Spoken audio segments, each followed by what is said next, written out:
Hello, everyone. I'm just making sure I am not on mute. Okay, we're good to go. Hi, everyone. Thank you for joining the webinar today on the hidden job market. I'm Karina Garnis from the UNH Office of Alumni Relations. I hope everyone out there is doing well. Today we are joined by Ariella Coombs, who is a 2012 UNH grad. She's the Director of Career Support at Work It Daily. It's an online career growth club. She helps people with their career planning and job search strategies so that they can achieve success and satisfaction in their careers. Her advice has been featured in many online publications, including Teen Vogue, Business Insider, Forbes, Elite Daily, and many more.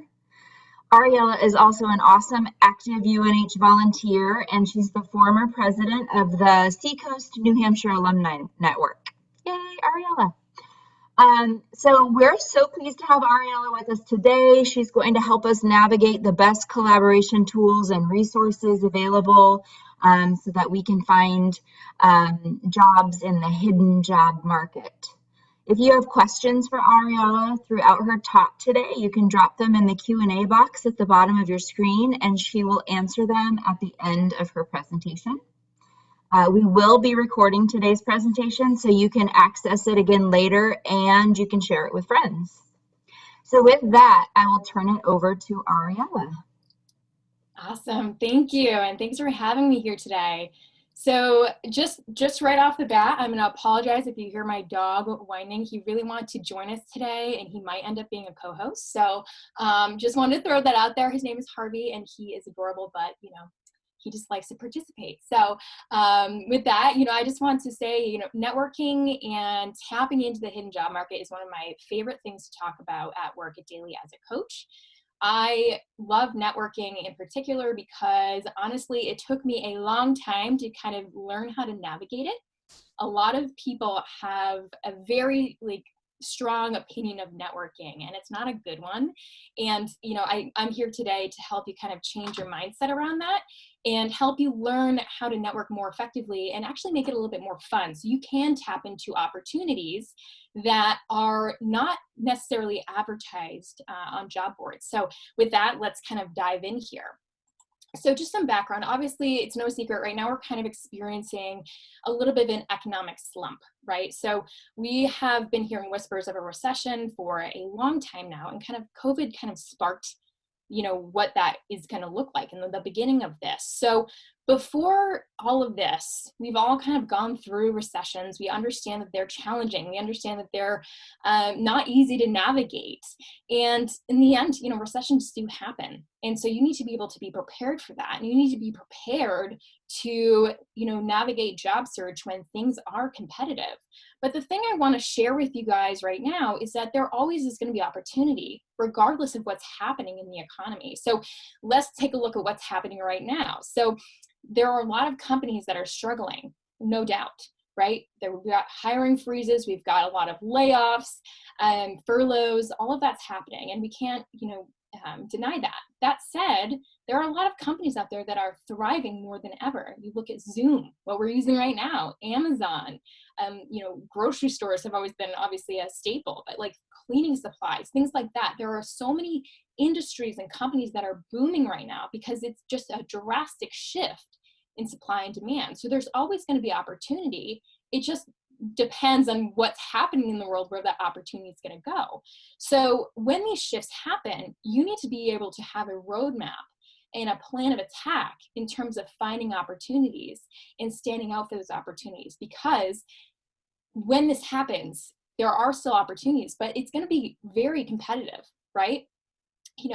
And something that we talk about all the time at Work Daily is the application process. Finding opportunities has really never been more accessible than ever before. So you can apply for a job right from your phone using Indeed or an online job board, and it's very easy to do. With a click of a button on LinkedIn, you can just hit the easy apply button, right? So it's easier than ever to apply for opportunities, and so that's wonderful in terms of the accessibility of those jobs and those opportunities and making sure that many people have access to those opportunities.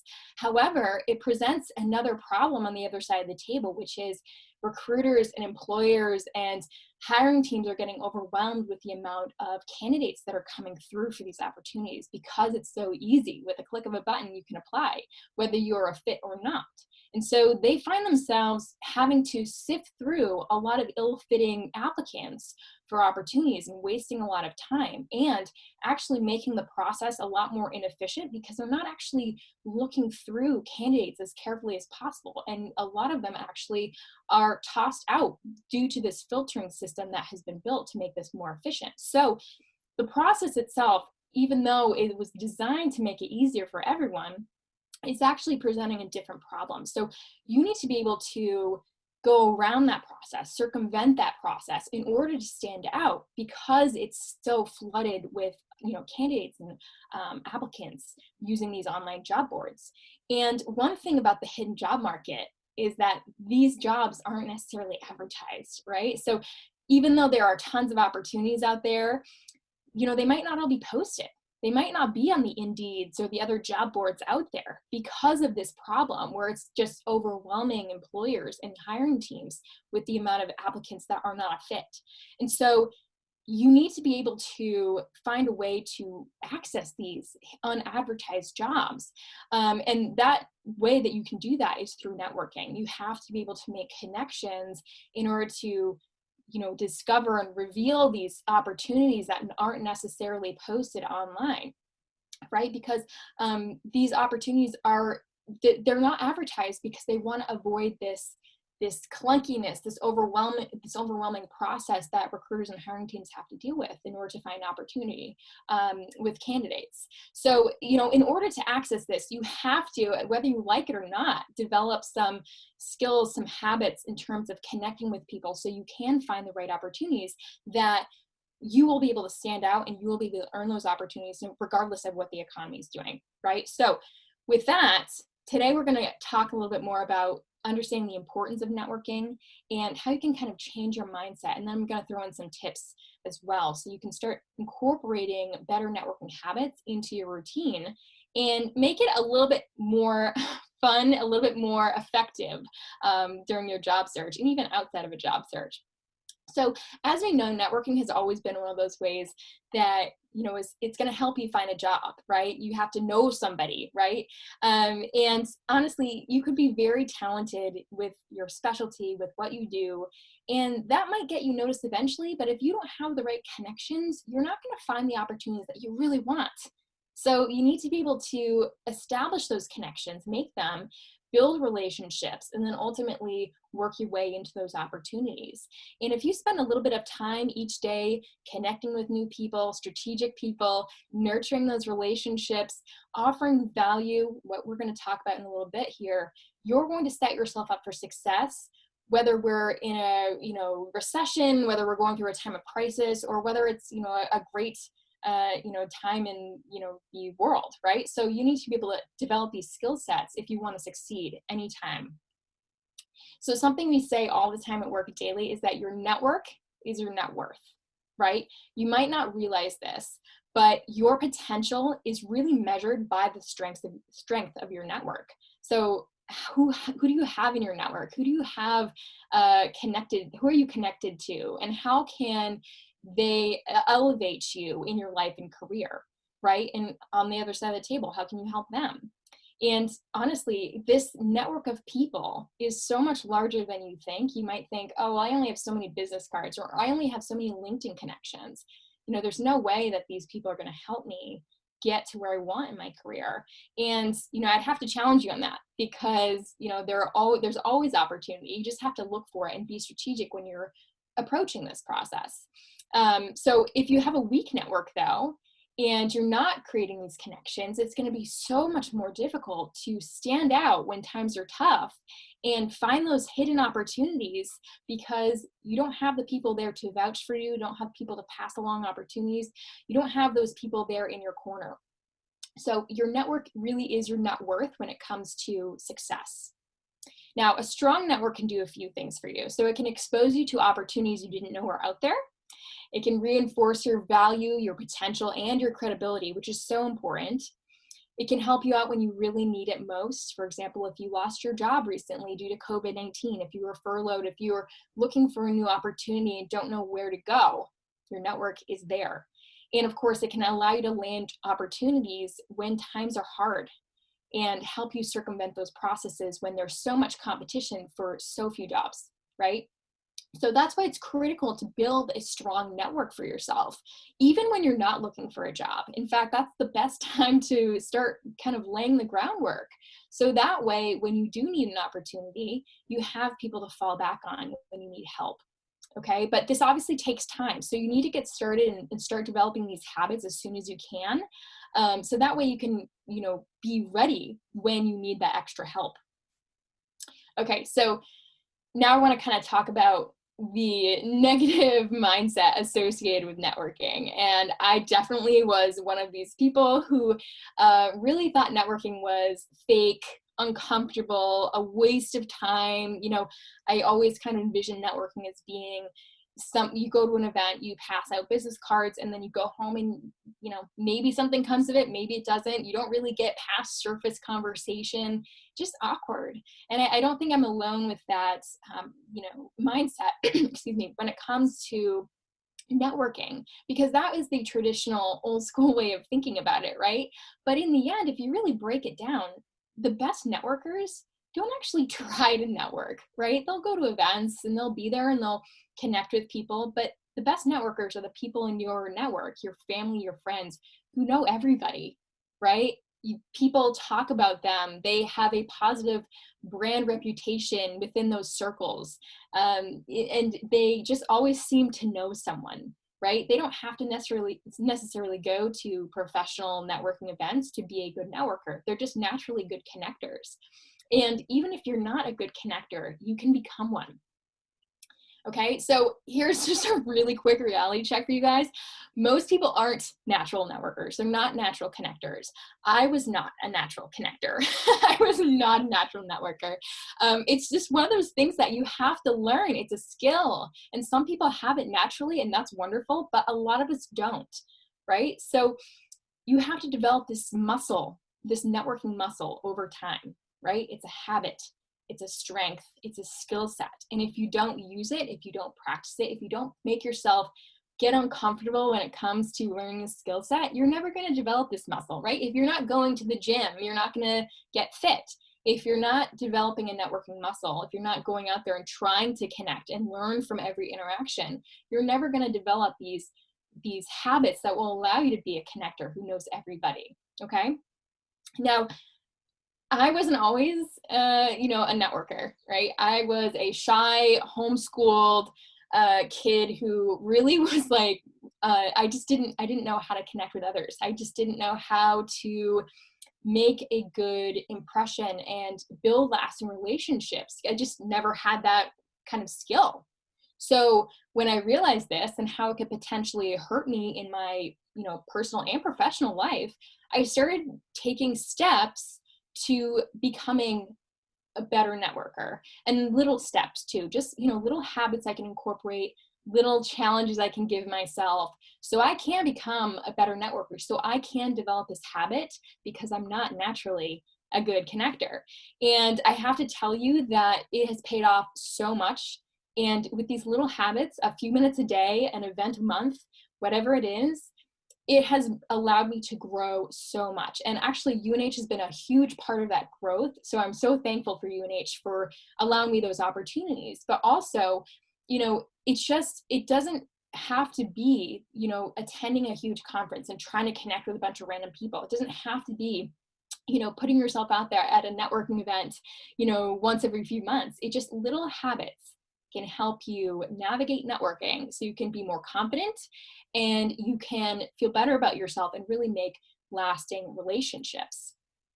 So you need to stop thinking about networking as giving out business cards to strangers, right? These are some of the things that I kind of learned over the course of this journey I took when I became, from somebody who just doesn't know how to have a conversation with somebody to somebody who really enjoys connecting with people and, you know, growing a nice local network here. So the first thing is stop looking at networking like it's just cold networking, right? Passing out business cards, not even having real conversations. You know, the biggest thing I think that hurts people is sticking in the small talk zone, right? When you're at networking events and you just talk about the weather and, you know, other small talk, it just doesn't really work. You're never going to make a connection that's going to last. And it's harder to break into, you know, a relationship with that person because you never really clung on to anything, right? You don't really know anything about them. So you need to stop thinking about, you know, just I pass out my business card, I made a connection, I'm a good networker. That's just not how it works. The other thing that I kind of realized is that you need to stop pretending to, you know, be somebody you're not, right? So when I first started working, I had this kind of idea in my head that I have to present a certain type of persona in the workplace and in professional events. And that's very different from my, you know, personal persona. And over time, I started realizing the best networkers don't do that, right? They're genuine, they're authentic, they are them. And that's why they make great connections, because they're not trying to be somebody that they're not. They're not trying to distill down their personality into this gray, watery mush that nobody can relate to. They're trying to create you know, a relationship with people who also understand, you know, what they're about. And so that's where you get the real connections, is connecting with people who are real and who are not afraid to be themselves. And that's where you find the best networkers. And, you know, kind of tacking onto that, you need to focus on building relationships rather than just getting a job. So many people that come to us at Work Daily, they come to us and they say, I need to focus on my networking because I really need to get a job. And, you know, I know this person and I want to reach out and ask if they can pass along my resume, but, you know, I don't really know them. I know of them, and I'm really hoping that they can help me get a job. And unfortunately, it's not as simple as that, because you have to build trust. You have to build a relationship before you can ask for anything, because those relationships that you build over time, they're going to naturally want to help you out. They're going to naturally want to even seek out opportunities for you without even you asking. So, you know, if you go in with the mindset of this person's going to help me get a job, or this person, you know, will pass along my resume, or this person will this, or this person will that, it's going to be harder to develop lasting relationships with people that will ultimately serve both of you for a long time. So focus on the relationship building is the most important thing you can do. And another thing is you have to realize that everyone's been in this position once, right? If you're not good at networking, if you feel awkward going to events, if you feel uncomfortable talking with strangers and new people, and, you know, you just lack confidence in this area, it's okay, because we've all been there, right? Like I said, I've been there. And it's something that you're just going to have to kind of push through. And you're going to look at a lot of professional networkers and say, they're so good at this, right? I can't possibly be this good at networking and connecting. There's no way. And why would they possibly want to spend their time talking to me? And, you know, I challenge you to break that idea of yourself, because you can break past this. Again, it's all about developing little habits that will help you become that person who knows everybody, that professional networker, the one who naturally connects with people. And again, everyone's been in your position, so don't feel like you're not worth the conversation with somebody who is a little bit better at connecting than you are right now, okay? And this is the big thing. I don't know if anybody has read Year of Yes by Shonda Rhimes. It's a wonderful book. And I read it, actually I got the audiobook, and it's all about, you know, saying yes to opportunities that you wouldn't normally do, challenging yourself to get out of your comfort zone, and, you know, doing things that you wouldn't normally do. So you can start building these habits and gaining some skills and perspective and gaining confidence ultimately. So, you know, at first the idea of going to a networking event, the idea of, you know, having coffee with somebody I met on LinkedIn, you know, I didn't want to do it because it was just uncomfortable. It was awkward again. And it's something that, you know, I challenged myself to do. And I'm so, so happy that I did, because I gained so much confidence and so many skills by doing that, by just challenging myself to say, yes, I'm going to go to that event and I'm going to connect with 3 people. Yes, I'm going to go to that coffee and I'm going to have, some conversation starters to kind of get things going so we can actually have a real conversation, right? And some topics that I want to discuss. So, start saying yes. Start actually participating in these opportunities, even if you feel uncomfortable and awkward, because it will pay off later. And it's better to do it now than later, because it's so much easier to just get it out of the way than have to be faced with it later in life when you really have to bring these skills to the table and you don't have them. So I challenge you to do this now. All right, so how do you build a strategic network that serves you? So I'm going to break down some key elements to building a strategic networking strategy that's going to help you find success even during the most challenging times. So the first thing is that you need to brand yourself effectively. So one thing that we talk about all the time at Work Daily is how networking and personal branding go hand in hand. I call them the peanut butter and jelly of job search, right? Because in order to effectively earn opportunities, you have to send the right message, but you have to send the right message to the right people. And so when it comes to this, if your messaging is off, but you're sending it to the right people, it's not going to be effective. But if you have a great message, if you have a great brand, and you're not sending it to the right people, it's not going to help you either. So you need to really work both of these, and they need to kind of work together. So focusing on this strategy of sending the right message to the right people is going to be absolutely essential when it comes to getting opportunities served up to you, right? And this is ultimately what everybody wants, just opportunities passed to them. And, it's not just things aren't just gonna necessarily fall in your lap. You have to put in the legwork, and part of the legwork is developing this personal branding strategy and this networking strategy to help you send the right message to the right people so they know what kind of opportunities you are looking for and what kinds of opportunities are fit for you, okay? So I have a question for you. So do the closest people in your network really understand what you do? Okay. Raise your hand figuratively if you can tell me exactly what your family and friends do for work and how they add value. Okay. Can you confidently tell me that you know exactly what every single person in your closest circle of friends and family, what they do every single day for their job? Can you tell me that? Do you even know, or do you just assume that, this is kind of something that they do, but I'm not really sure? Honestly, this is something that is so normal. It's scary because we don't know what people do, even though we have known them for years, even if they're family, even if we have, the deepest conversations with these people all the time, we might not know what they do. And that's a classic case of having a strong network, but a poor branding messaging strategy. So your, let's say your best friend, if your best friend is looking for an opportunity and you don't know what, he or she does, it's gonna be really hard for you to help your best friend because you don't know what kinds of opportunities to look for. And, if your best friend doesn't really wanna, ask for help, it's going to be much more challenging for you to do that because you don't know how to help this person. So I have a clip here from one of my favorite shows that I feel like just emphasizes this and articulates this in such a great way. So I really hope that the sound works here, but this is a great demonstration of this. If it can play here. What is Chandler Bing's job?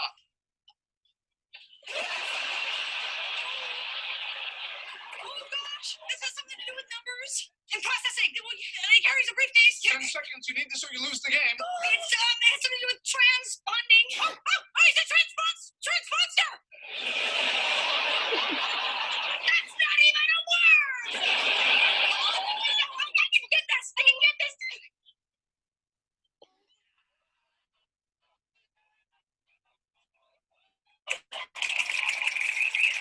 All right, so how many people can relate to that clip of Friends, right? You have an idea of what that person does.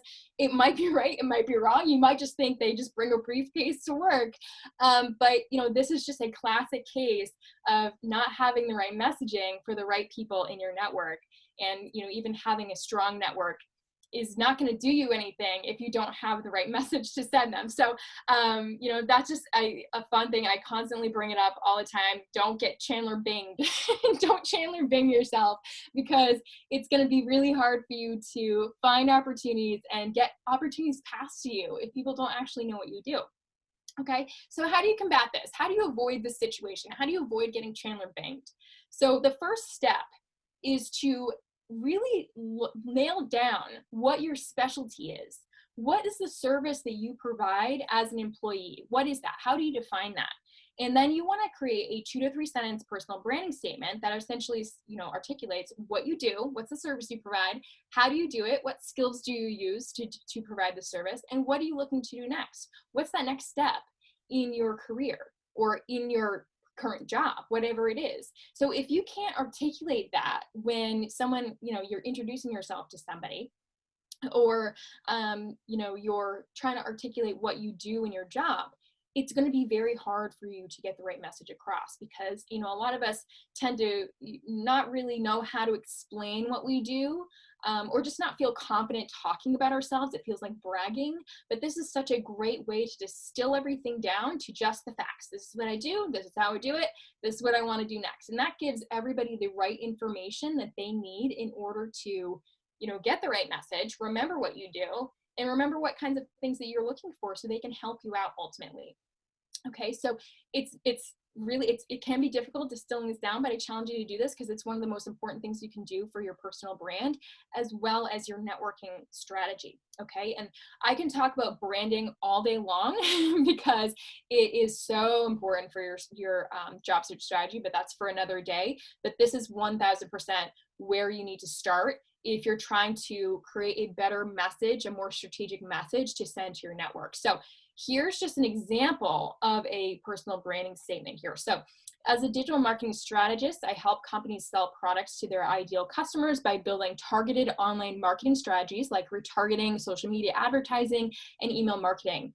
In the future, I'd like to bring my skills and expertise to an organization that primarily focuses on the clothing industry, since I'm also passionate about fashion and style. So you see how this demonstrates a clear specialty. You understand what kinds of skill sets this person uses, and you understand what kind of things that they're looking for next, right? It's very clear. It's distilled down to the basics. And I challenge you to do this because it is the messaging that you need to get across to those people in your network who are ultimately going to help you find opportunities, okay? All right, so the second thing is you need to build a roadmap for your strategy. And one thing that we are always telling people to do, it's actually one of the first things that we tell people to do when they join Work It Daily, is to create what we call is a company bucket list. Okay, so it's essentially a list of 10 to 20 companies in your area or your target area that you want to learn more about. Okay, and you're interested, something about them piques your interest, whether it's you really like their mission, you use their service or product, you really enjoy the brand, you know someone who works there. I could go on and on and on, but whatever it is, it's a company that you want to learn more about. And you can do research online, and that's great, but the best way to kind of network your way into these organizations is just invite someone to connect on LinkedIn or whatever platform you're using, and say, something like, hey, I saw that you worked here. I'm a big fan of what your company's doing, and I'd love to connect and learn more about it, right? And so that can help you. Essentially, this list of companies is essentially your guide to strategic networking. You're choosing companies to target in terms of connecting with people. So it's not just, I'm going to connect with anybody I want to. It's an efficient way to connect with the right people. And we typically encourage you to try to connect with 3 to 5 people within an organization so you can start laying the groundwork so they understand who you are, you build a relationship, you gain trust. And hey, if there's an opportunity at these companies that they might think is a fit for you, you might hear about it before anybody else, and that's the hidden job market. Those are those unadvertised jobs. And this is why it's so important to build a company bucket list. It's efficient and it helps you circumvent that process. Okay. All right. So some tips for success here. See where your network already works. Look to the people around you, the people on your LinkedIn, connections list, your family, your friends, the people in your community. Look to these people and see where they work. So that can help you kind of discover companies if you're really at a loss in terms of what companies are in the area. You can use Indeed, Glassdoor. I think Handshake and Wildcat Connections also allow you to see opportunities in organizations that are hiring. So definitely check those out if you need to explore what kinds of companies are out there. And also just, again, like I said, think about companies and brands you're already loyal to. Maybe you're a customer of, maybe you have you buy a service or product from them. Something about their mission resonates with you. Think about those companies and put them on your list. So that way you can really be strategic when it comes to networking. Okay, so the third thing here is to dust off your Rolodex. And for those of you who don't know what a Rolodex is, because it's a little bit ancient, it's essentially like a little filing device for almost like business cards or like contact information. And these days we use LinkedIn, we use social media. That's kind of like our virtual Rolodex. But essentially what you want to do is take an inventory of your current network. Understand who's in that network that you have. And I promise you that you have more connections than you think. So think about your family, your friends, your colleagues, your bosses, teammates, people that you volunteer with, people in your community, your neighbors. You have a large network that you're not even tapping into. So take an inventory of who you know, just write it on paper. You can create a little spreadsheet for yourself if you want to, and understand where they work and understand who are going to be the key players when it comes to finding opportunities that make sense for you at these organizations, or even in the area. Maybe you just need to explore what's out there. Okay, so you can do that by, looking at LinkedIn, your social media, Facebook, Instagram, whatever it is, Twitter if you're on that, volunteer groups, alumni groups. Hey, UNH, look to your alma mater here. See where people work, see who they know, and reach out and reconnect with them. Okay, so touch base. Just say, hey, we haven't talked in a while, and I really just want to see how you're doing. Want to check in, and what's going on these days? How are things going? And just start that conversation. Don't ask for anything yet, but just start the conversation so you can reconnect. Okay, because the last thing you want to do is come out of the blue and just ask for something when you haven't talked to somebody in a long time, or maybe you kind of know them in passing and you didn't really have a strong relationship initially anyway. So you need to kind of redevelop those relationships before you can get anywhere in terms of gaining opportunities here. Okay, so the fourth thing you need to do is make intentional connections, which what we kind of talked about earlier with finding the companies that you want to work for and then reaching out to those companies strategically. But you also want to be expanding your network strategically as well. So thinking about, who are you going to connect with easily? Maybe you just need to kind of explore what's out there and understand, maybe you're looking for a different kind of job and you don't know what that is. You want to talk to people who are in different kinds of jobs so you can get a sense of, maybe this might work for me, maybe that might work for me, that's definitely not going to work for me. Who are these people, what are their strengths? It's important to expand your network and have a variety of people in that network, but you want to have something in common. So something I typically recommend is find a volunteer group. I think it's hands down the best way to network possible. Okay, so you're meeting new people of different ages, different strengths, different skill sets, same passion, same goal. Okay, you have that in common, and then you're also utilizing skill set while you're volunteering that people will remember you by. So for example, if you are a marketer and you're really passionate about, let's just say New Hampshire Rescue League, you're passionate about animals, and you join this group to volunteer to help out a cause that you're passionate about using your skill sets, people that you're working with are going to remember that you're a marketer, that's a skill, and they know how you work. And you're establishing these nice trusted relationships over time as opposed to meeting them once and saying, see you later. So I think volunteering is one of the best ways you can expand your network. Hobbies, hobby groups, sports clubs, sports leagues, community groups. We've talked about it before, UNH. Go back to UNH, reconnect with people there, because you already have something so big in common, and you want to be leveraging those relationships and those connections, right? So it's so much easier to reach out to somebody who went to your school, no matter when they went to your school, whether if you knew them there or not, and say, hey, I saw that you went to UNH. You know, I also went there, you know, class of 2012, and I saw that you worked on the paper. You know, what was that like? I'd love to know. Or, you know, just kind of start a conversation. You already have something in common. People love talking about their experience. And so it's just an easy way to expand your network strategically. Now, a couple of UNH networking resources you should leverage include Wildcat Connections and Handshake, and they're great tools in terms of finding opportunities and connecting with people who are at UNH and who are associated with UNH. And definitely check them out if you haven't already. Play around there, because there's so much that they offer, and they're great resources and tools to help you expand your network strategically and start building those lasting relationships, okay? All right, so the fifth thing you want to be doing is breaking the ice well. You know, again, we want to get out of the surface conversation that we typically talk about during networking events, and you want to be asking, you know, icebreaker questions that can get the conversation started, but not get into a rut. So talking about the weather is a classic rut conversation starter, right? So not a great one to kind of go into. You do want to ask easy to answer questions that can be answered in a minute or less, just to start, so you can kind of spark deeper conversations, okay? So this is what's going to help you build those relationships and build those, shared ideas, or, you know, it's just going to help you kind of gain more insights into who you're talking to. So some icebreaker questions that I love to use, you know, what do you love most about working for ABC company?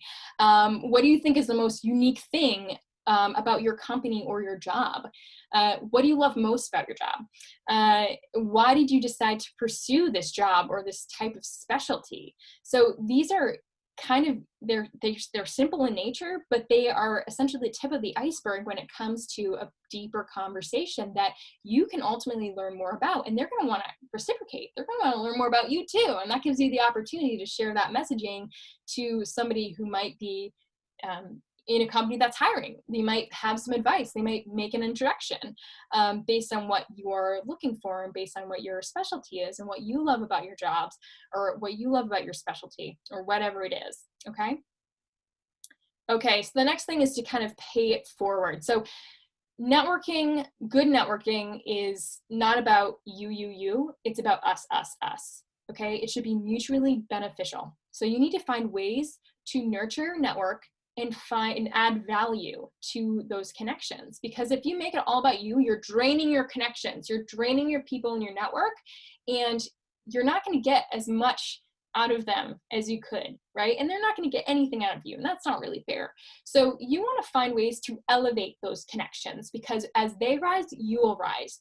And so you need to be able to provide value, and it doesn't even have to be getting them a job. It's little things over time that help you build a relationship and elevate them to a place where you both can help each other. Okay, so some tips here: share an article or video that might interest them. Then maybe it's related to their industry. Maybe it's on a trending topic. Reshare or like content that they've shared on LinkedIn or in social media that you felt resonated with you. This is one of my favorites because I was a journalism major at UNH. Feature their expertise in a post you're writing. So you don't even have to be a writer, but if you want to start establishing yourself as an expert in your field, in your specialty, this is a really great way to add value to your connections while also elevating your brand. So it's a win-win. It's awesome. Invite them to an in-person event someday when we get back to those in-person events, or virtual networking sessions, because inviting them to an event, you're both going to an event, you're both in there to gain something, but you're also going with kind of a buddy that you don't really know yet. So if you don't talk to anybody else, you're going to want to talk to that person, and you're going to learn more about them. Something that I always say is, if you constantly talk to the same person or the same people over and over and over again at events, it's not, you're still networking, you're developing relationships. So don't think that you can't talk to the same people over and over and over again, because honestly, that's how you build those relationships. So even if you don't talk to the random people and you just talk to your buddy that you invited, still a win. Okay, you can also make introductions, nominate them for awards, invite them to join you for, you know, the volunteer group that you're in or whatever it is.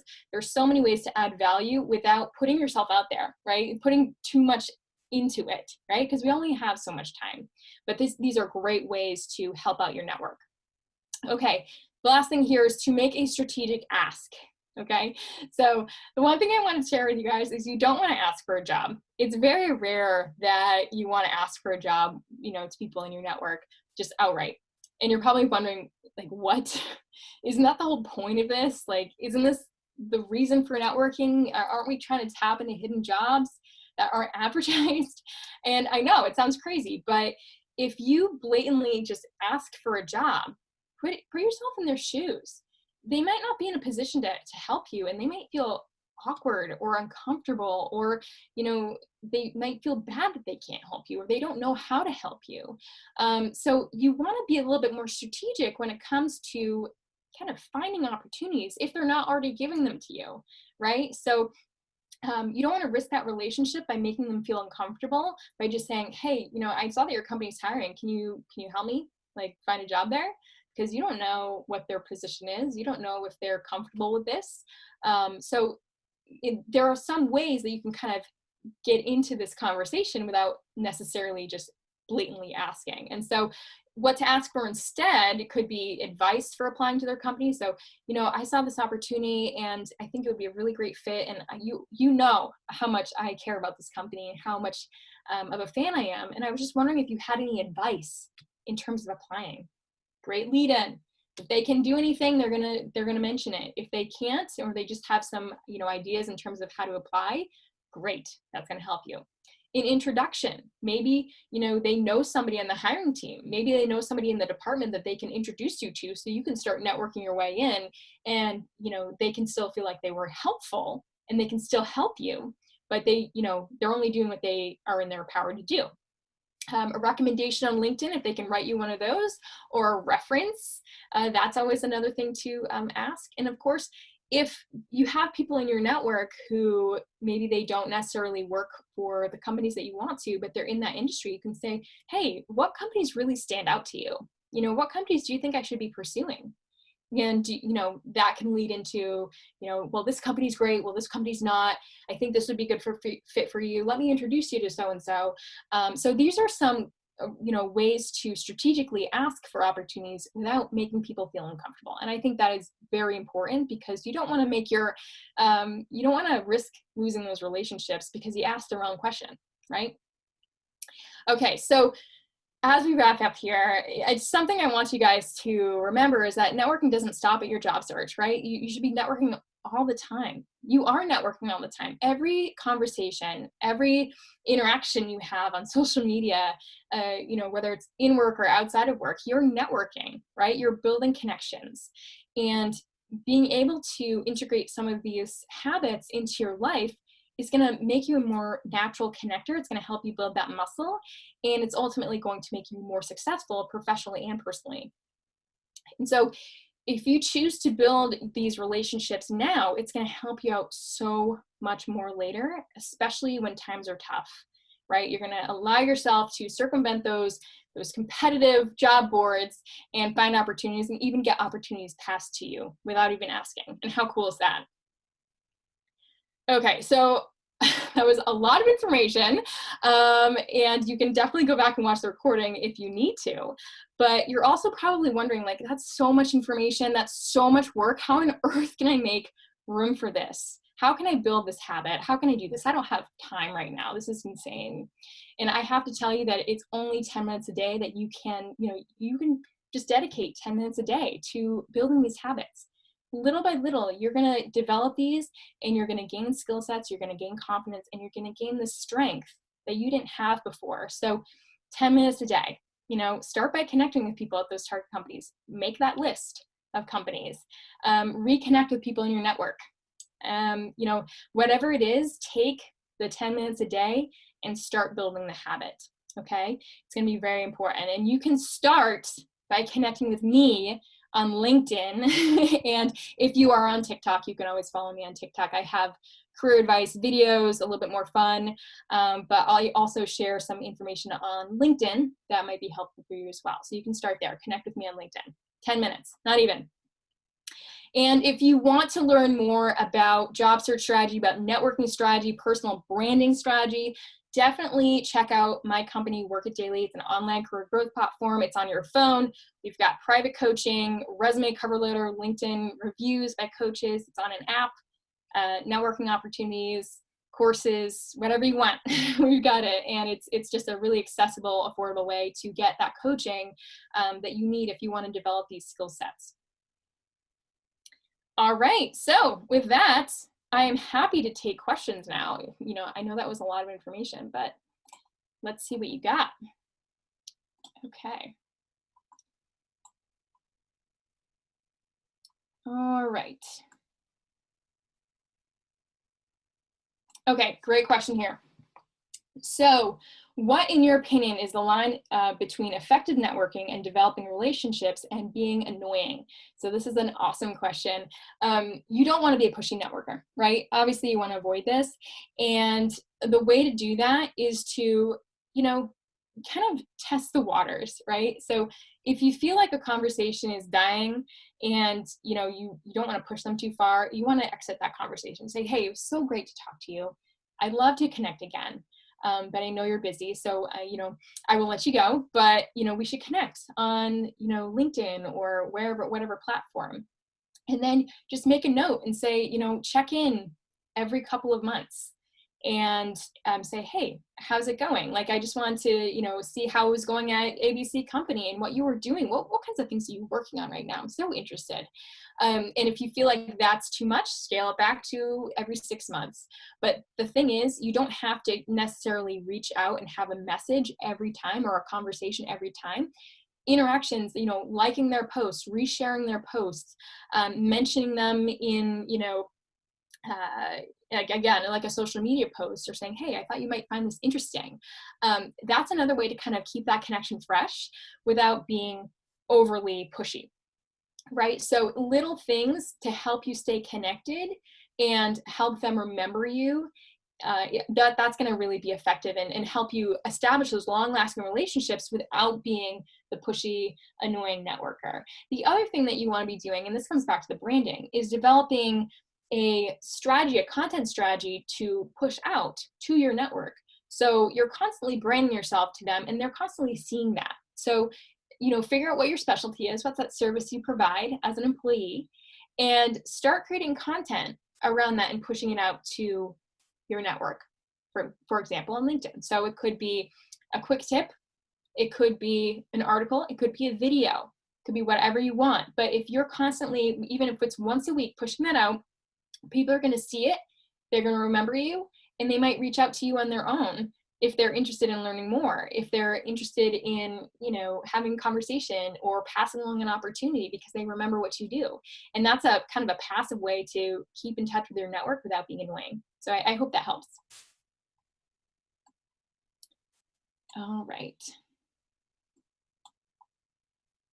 Okay, any networking tips for those of us who fall solidly in the introvert category on the Myers-Briggs scale, especially with the current virtual situation? So I totally feel your pain with the introvert challenge when it comes to connecting.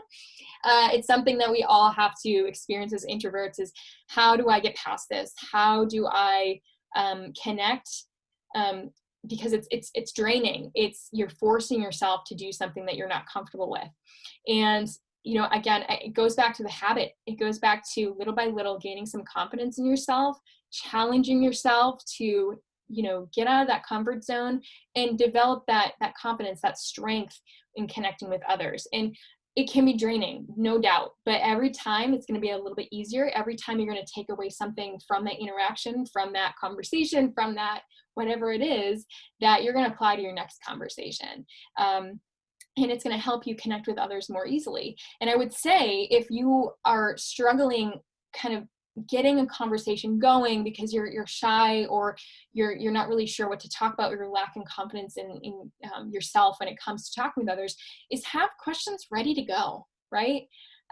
Again, have those conversation starters that we talked about earlier, ready to go. So that way, if you're feeling stuck or you're like, oh, I don't know what to say, I'm feeling shy, at least you have something to fall back on. And this is especially important for introverts because it's hard for you to talk about yourself when you're a little bit more shy. And so having other people talk is going to give you so much relief, and you're going to learn more about them, and it's going to make it feel more comfortable for you. Because if they're talking about themselves, everyone loves talking about themselves for the most part. You're going to keep that conversation going, and they're going to like you more because they're going to say, wow, they really want to learn more about me. They really want to hear what I had to say. That's so great. I want to continue this relationship. So asking questions, but also if you're really feeling like this is out of your element and you're not confident in this area or shy, you can put that right out there. You can say, hey, thank you so much for, meeting with me or for allowing me to join this event. I am, an introvert. I'm a little shy. And so this is a big deal for me. And I'm just happy to be here. So bear with me. But, I do want to be here and I do want to learn. And that's totally okay. And it'll make you feel more at ease because it's out there, right? And I do this all the time, right? I did it earlier with my dog. I'm so worried about my dog barking in the background. I had to say that right out front. And so every time he, had a little howl, it wasn't a big deal. So hopefully that helps, but you can get past it. It really is developing that muscle. All right, I think we have time for one more question. All right.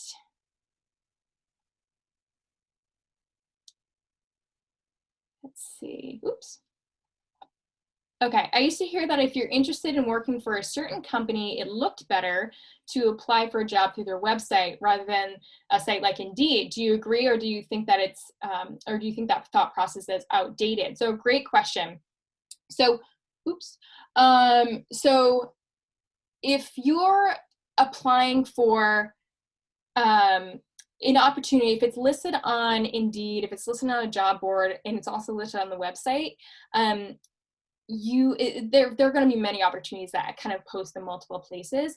We typically have you go to the website first, and they might actually even direct you back to that job board, so you can apply there. But before you even start, if possible, try to connect with somebody and say, hey, I'm a big fan of your company and I want to learn more. I saw this was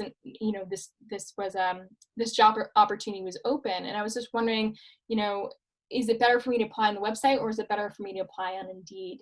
If you can reach somebody in the hiring team to answer that for you, that's going to give you a connection. It's going to open the door there, and they're going to give you some advice. But I typically, if you can apply on the website, I would start there first. But definitely, in addition or before, try to connect with somebody there.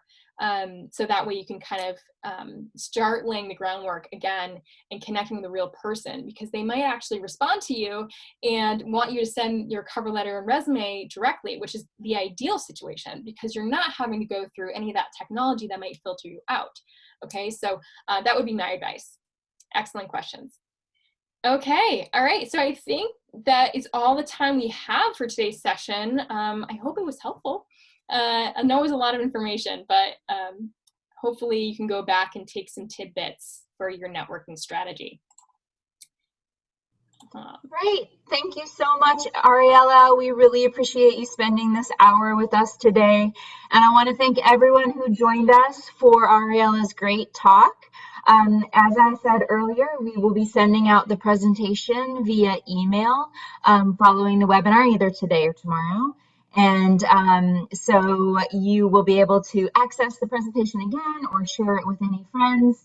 And we will also direct you to a few of our additional upcoming webinars. So again, I want to thank Ariella and thank everyone for joining us. Have a great day, and see you again soon. Thanks, everyone. Thank you.